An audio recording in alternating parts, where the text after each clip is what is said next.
New York সিটিতে ভাড়া আবাসন ইস্যুতে নতুন করে উত্তেজনা সৃষ্টি হয়েছে। ক্ষুদ্র মাঝারি বাড়ির মালিকরা রেন্ট গাইডলাইন বোর্ডকে জানিয়েছেন, বর্তমান পরিস্থিতিতে তাদের ভবনগুলোর রক্ষণাবেক্ষণ ব্যয় বহন করা কঠিন হয়ে উঠছে। বাড়ি মালিকদের দাবি, বিমা, সম্পত্তি কর এবং বিভিন্ন ইউটিলিটি খরচ উল্লেখযোগ্যভাবে বেড়ে গেছে। বিশেষ করে 1970-এর দশকের আগের পুরনো ভবনগুলোর ক্ষেত্রে এই চাপ আরও বেশি। সিটি মেয়র জোহরান মামদানি বলেছেন, সংকটে থাকা বাড়ির মালিকদের সহায়তার জন্য শহরের কাছে পর্যাপ্ত সংস্থান রয়েছে। গত সপ্তাহে শহরের পৃষ্ঠপোষকতায় একটি নতুন বিমা কর্মসূচি চালু করা হয়েছে। পাশাপাশি কর ব্যবস্থায় কিছু সংস্কার আনার উদ্যোগ নেওয়া হয়েছে, যাতে ভবন মেরামতের কাজ আরও সহজ হয়।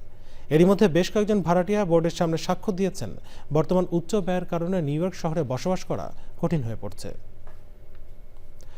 যুক্তরাষ্ট্রের অভিবাসন ও সীমান্ত সুরক্ষা সংস্থা আইস ও কাস্টমস অ্যান্ড বর্ডার প্রোটেকশন সিবিপির অর্থায়নে ডেমোক্র্যাটদের সহায়তা ছাড়াই সিনেটে পাশ হয়েছে রিপাবলিকানদের বাজেট প্রস্তাব। রাতভর ভোট প্রক্রিয়া শেষে 50-48 ব্যবধান ভোটে প্রস্তাবটি পাশ হয়। এর আগে অভিবাসন নীতিতে সংস্কার ছাড়া আইস ও সিবিপির কোনো বিল পাশ করতে না দেওয়ার কঠোর হুঁশিয়ারি দেয় ডেমোক্র্যাটরা। সিনেটে মেজরিটি লিডার এই বাজেট পাশকে মাদক নিয়ন্ত্রণ ও সীমান্ত রক্ষায় অপরিহার্য বলে উল্লেখ করেছেন। মার্কিন প্রেসিডেন্ট ডোনাল্ড ট্রাম্পের দ্বিতীয় মেয়াদে সরকার পরিচালনার সক্ষমতা নিয়ে ভোটারদের মধ্যে বড় ধরনের দ্বিধাদ্বন্দ্ব রয়েছে। যুক্তরাষ্ট্রের 56% বেশি ভোটার মনে করেন ট্রাম্প প্রশাসন সরকার পরিচালনায় দক্ষ নয়। সম্প্রতি ফক্স নিউজে প্রকাশিত এক জরিপে এই তথ্য উঠে এসেছে। জরিপে দেখা গেছে, ট্রাম্পের সক্ষমতার এই সূচকগুলো 2015 সালে ওবামা প্রশাসন এবং 2022 সালে বাইডেন প্রশাসনের মতোই, যা ভোটারদের সাধারণত ক্ষমতাসীনদের প্রতি কঠোর মনোভাবের ইঙ্গিত দেয়। মতামত অনুযায়ী দায়িত্ব পালনের জন্য ট্রাম্পের মানসিক সুস্থতা নেই। যুক্তরাষ্ট্রের ওকলাহোমায় বৃহস্পতিবার আঘাত হেনেছে শক্তিশালী টর্নেডো। ন্যাশনাল ওয়েদার সার্ভিস জানিয়েছে, রাজ্যের উত্তর সীমান্তের কাছে প্রায় 50,000 জনসংখ্যার শহর এনিডের কিছু অংশের ওপর দিয়ে বয়ে যায় এই টর্নেডো। শক্তিশালী টর্নেডোর আঘাতে উড়ে গেছে বহু ভবনের ছাদ, ভেঙেছে বিদ্যুতের খুঁটি। এনিড পুলিশ বিভাগের মুখপাত্র ক্যাস রেইস জানিয়েছেন, প্রাথমিকভাবে প্রাণহানির কোনো খবর পাওয়া না গেলেও ব্যাপক ক্ষয়ক্ষতি হয়েছে।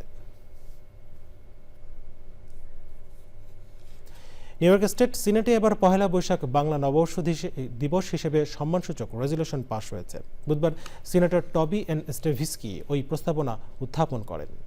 এ উপলক্ষে স্টেট ক্যাপিটাল ভবনের ভেতরে উৎসবমুখর পরিবেশ উদযাপিত হয়েছে বাংলা বর্ষবরণ। নিউ ইয়র্কের আলবানি থেকে আরও জানাচ্ছেন আদিত্য শাহীন। যুক্তরাষ্ট্রের নিউ ইয়র্কে পহেলা বৈশাখ বাংলা নববর্ষ দিবস হিসেবে স্টেট গভর্নরের স্বীকৃতি পেয়েছে গত বছর। এবারের রেজুলেশন এই মর্যাদার আইনগত স্বীকৃতি। এর মূল উদ্যোক্তা সিনেটর লুইস আর সেফলভেদা, সিনেটর নাটালিয়া ফার্নান্দেজ ও সিনেটর স্ক্যাভিস্কি। তারা বলেন, নিউ ইয়র্কে বাংলাদেশিরা তাদের শ্রম, নিষ্ঠা ও তৎপরতা দিয়ে জাতীয় পরিচয়কে গর্বিত করে তুলেছে। We are delighted that you are here. We appreciate the work that you do.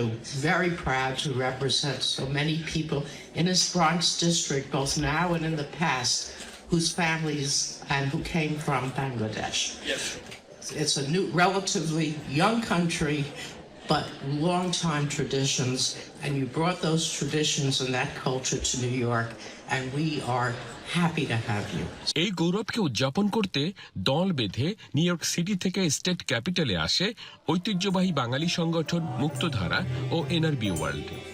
আয়োজনের সাংস্কৃতিক মধ্যমণি ছিলেন গণসঙ্গীত শিল্পী মহিতোষ তালুকদার তাপস।